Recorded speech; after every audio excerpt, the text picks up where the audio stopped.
Bonjour et bienvenue dans le Monter son Business Show, l'émission qui va vous aider à booster votre activité. Aujourd'hui, j'aimerais vous parler de quelque chose de très intéressant, c'est comment vous allez pouvoir titiller et amuser, si je puis dire, les sens de vos clients. Que ce soit l'odorat, l'ouïe, le toucher, etc. C'est parti!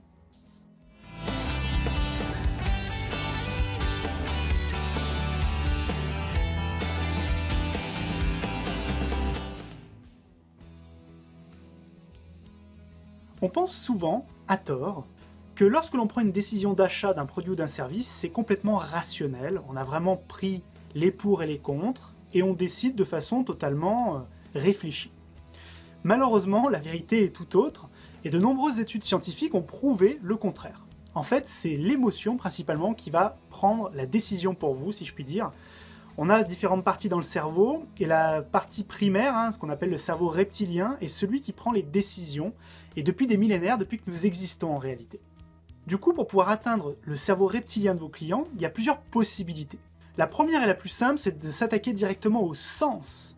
Donc quand on parle des sens, on parle de l'odorat, de l'ouïe, du toucher, du goût, etc. Lorsque vous présentez vos produits ou vos services, que ce soit en ligne ou directement sur place, en face à face avec un client, vous pouvez tout à fait travailler sur ces différents sens. Alors pour l'odorat, il y a quelques exemples qui sont bien connus, je pense, que vous allez tout de suite tilter quand je vais vous en parler. Le premier, c'est la boulangerie. Est-ce que vous vous êtes jamais rendu compte, en vous approchant d'une boulangerie, qu'il y avait une bonne odeur de pain qui vous donnait envie d'entrer tout de suite, d'aller acheter votre produit? Eh ben oui, ça existe, et en plus, il y a même des entreprises qui vendent des produits chimiques qui vont augmenter cette odeur, et qui vont faire que du coup, les clients aux alentours vont être encore plus attirés par l'odeur de pain bien chaud. Un autre exemple, tout simple, c'est celui du vendeur automobile qui peut utiliser une bombe de produits chimiques qui va donner l'impression, une odeur en tout cas, de cuir frais, même si les sièges de ces voitures sont en tissu. Il faut savoir que l'olfaction est une zone qui est très très proche du centre de décision de notre cerveau, et c'est pour ça que les deux sont intimement liés. C'est pour ça aussi que de plus en plus de grandes marques utilisent ou demandent à leurs parfumeurs de leur créer ce qu'on appelle des odeurs signatures, des odeurs qu'on va reconnaître parmi toutes. Alors les oreilles sont également très importantes, les sons sont très importants pour l'être humain. En fait, c'est le premier sens qu'on a développé lorsqu'on était encore un petit fœtus dans le ventre de notre maman. Et d'ailleurs, une étude scientifique a montré que les enfants, donc les fœtus, les bébés qui étaient dans le ventre de leur mère et qui ont écouté beaucoup de musique pendant la grossesse, ont une meilleure oreille musicale que les autres. Le son peut aussi être ce qu'on appelle un stresseur, il peut stresser les personnes, et il peut leur permettre également, si le niveau est bon, d'atteindre le meilleur niveau de performance. On sait que si on est dans un endroit beaucoup trop calme, ça peut être difficile, en tout cas pour certains d'entre nous, et inversement, un endroit trop bruyant vous empêchera d'être concentré. Alors, il y a aussi une chose très intéressante que les scientifiques ont découvert, c'est qu'il y a des sons qui ont des priorités dans le traitement de notre cerveau. Il faut savoir que par exemple, si vous êtes dans une pièce, qu'il y a de la musique et qu'il y a des voix humaines, vous allez être capable d'identifier les voix humaines plus facilement. En fait, les voix humaines ont la priorité absolue. D'ailleurs, il y a un exemple qui est très intéressant là-dessus, qui m'a vraiment convaincu. C'est imaginez, vous êtes dans une pièce où il y a plusieurs tables, et vous n'entendez pas ce qui est en train de se dire, la discussion qu'il y a à 3 tables de vous. Si jamais à cette table précise, votre nom est cité, automatiquement, votre cerveau va l'analyser, va s'en rendre compte, et va commencer à écouter et à entendre ce qui se passe là-bas. Bien sûr, il ne faut pas que ce soit trop loin, il faut que ce soit à une distance audible, mais en réalité, et les études le montrent, les voix humaines, et notamment quand on parle de vous précisément, tout de suite vous font tilter.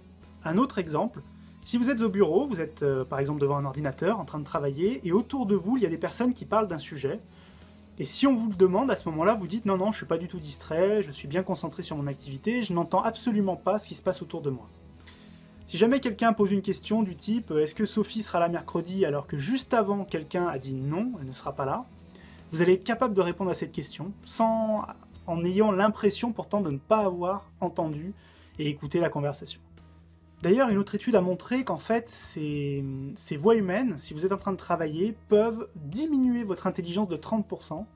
C'est pour cela qu'il y a de plus en plus de voix d'ailleurs qui s'élèvent contre ce qu'on appelle les open space, vous savez, ces grands bureaux sans aucun mur, avec tout le monde qui est placé dans la même pièce. Et en fait, il y a de grands exemples qui montrent bien, de grands tests scientifiques qui ont été menés, qui prouvent que ces espaces sont en fait contre-productifs. Alors pour vous montrer l'importance des sons, Je vais vous donner quelques exemples extrêmement simples. Le premier, c'est les entreprises automobiles qui n'hésitent pas à faire en sorte que le son, lorsque l'on ferme la portière de voiture, est un son qui signifie qualité. Donc ils ont vraiment travaillé là-dessus pour que ça donne une impression de qualité, de stabilité, de performance. Bref, tout ça pour vous dire qu'il faut effectivement travailler le son, c'est très important, n'hésitez pas à le faire dans votre activité. Le saviez-vous ? Les clients achètent moins de produits et services lorsqu'il fait mauvais, lorsque la lumière est plus basse. C'est prouvé scientifiquement. Donc n'hésitez pas, si vous avez un magasin par exemple, ou si vous avez même un site internet qui est très sombre, n'hésitez pas à mettre en place des choses qui vont mettre en lumière vos produits ou vos services pour pouvoir donner plus envie aux gens d'acheter. Les couleurs sont extrêmement importantes également. On parle par exemple du rose et du bleu pour l'enfance, ou du rouge et du noir pour la virilité. Il faut absolument adapter vos produits et services au niveau couleur également, et bien faire des recherches là-dessus, car ça peut changer la donne littéralement. D'ailleurs, petite astuce toute simple, le blanc, le rouge et le noir sont les 3 couleurs les plus piquantes, celles qui marquent le plus l'œil d'un client. N'hésitez pas, quand vous le pouvez, à les utiliser. Le saviez-vous ? Les produits ou services qui activent la zone de reconnaissance faciale, donc la reconnaissance de visage humain, par notre cerveau, se vendent mieux que les autres. À votre avis, pourquoi la petite coccinelle est si adorée par de nombreuses personnes ? Le toucher est également crucial. Est-ce que ça ne vous est pas déjà arrivé d'être dans un rayon d'un magasin, de voir un produit qui vous paraît très intéressant, qui vous paraît sûr, fiable, de qualité, le prendre, le sous-peser et avoir l'impression qu'il est trop léger ? C'est qu'en fait, il y a une erreur à ce moment-là. Il y a eu une erreur faite par le fabricant de lien entre la qualité perçue, en fait, et la qualité du poids. On ne s'en rend pas compte, mais quelque chose qui est qualitatif, dans notre esprit, doit être un petit peu lourd, en tout cas doit avoir un poids certain. En fait, l'arme ultime, vraiment pour réussir à vendre vos produits et services, c'est avoir ce qu'on appelle une convergence des sens. Il faut que tout fasse vrai dans votre produit ou service, c'est-à-dire que le toucher, le son, l'odeur, le visuel, tout donne l'impression que vous voulez lui donner. Est-ce que vous voulez que ce soit un produit low cost ? Est-ce que vous voulez qu'il ait un aspect qualitatif ? Et suivant ce que vous allez décider, suivant ce que vous voulez faire ressortir par ce produit ou service, il va falloir vous attaquer à chacun de ces sens. Pourquoi est-ce si important d'avoir une véritable convergence des sens ? Parce qu'en réalité, s'il n'y a pas une convergence des sens, votre cerveau pense qu'il y a un problème.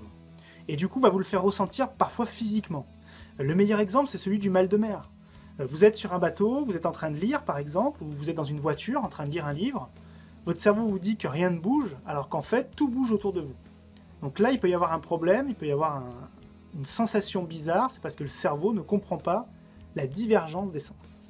Et si vous vouliez un dernier point pour vraiment vous assurer de l'importance et de l'interdépendance des sens, il y a un test très simple à faire. Écoutez de la musique, les yeux ouverts.